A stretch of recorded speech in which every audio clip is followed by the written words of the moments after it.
का व्रत किस प्रकार है तथा उसका विधान क्या है? क्या पहले भी उस व्रत को किसी ने किया है? शंकर जी बोले, पार्वती जी, अनेक प्रकार के रत्नों से सुभावान चांदी और सोने के भवनों से भरे विद्वान पुरुषों से सुशोभित लोगों को वश में करने वाली दिव्य स्त्रियों से शोभान्य, जहाँ पर सदैव ही वेद ध्वनि होती है, ऐसे स्वर्ग से भी मनोहर परम रमणीक शुक्र प्रस्तुत में एक वेद शर्मा नामक ज्ञानी ब्रह्मा रहता था। उसकी पत्नी का नाम लीलावती था। उसको महाप्रक्रमी 7 पुत्र और संपूर्ण लक्षणों से युक्त वीरवती नाम की एक कन्या उत्पन्न हुई। उसकी आंखें नील कलम के समान और मुख चंद्रमा के समान था। उसके विवाह के योग्य समय आ जाने पर वेद शर्मा ने एक वेद शास्त्र के ज्ञाता विद्वान ब्रह्मन के साथ उसका विवाह कर दिया।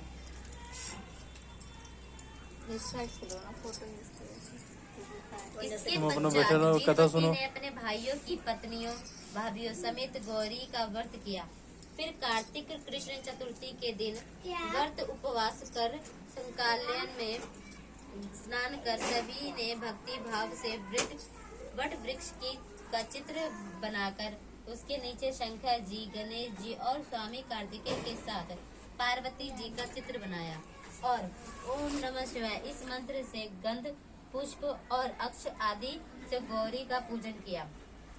फिर शिव जी, गणेश जी तथा षडानन का अलग अलग पूजन करती हुई पकवान अक्षत दीपक से युक्त 10 करवा और गेहूं के पिसान और गुड़ के बने हुए पकवान तथा और भी अनेक प्रकार के फल आदि भोज्य पदार्थों को अर्पण करके अर्घ्य देने के लिए चंद्रोदय की प्रतीक्षा करने लगे।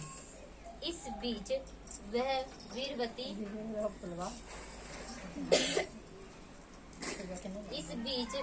वीरवती बाला भूख प्यास से पीड़ा से मूर्छित होकर पृथ्वी पर गिर पड़ी।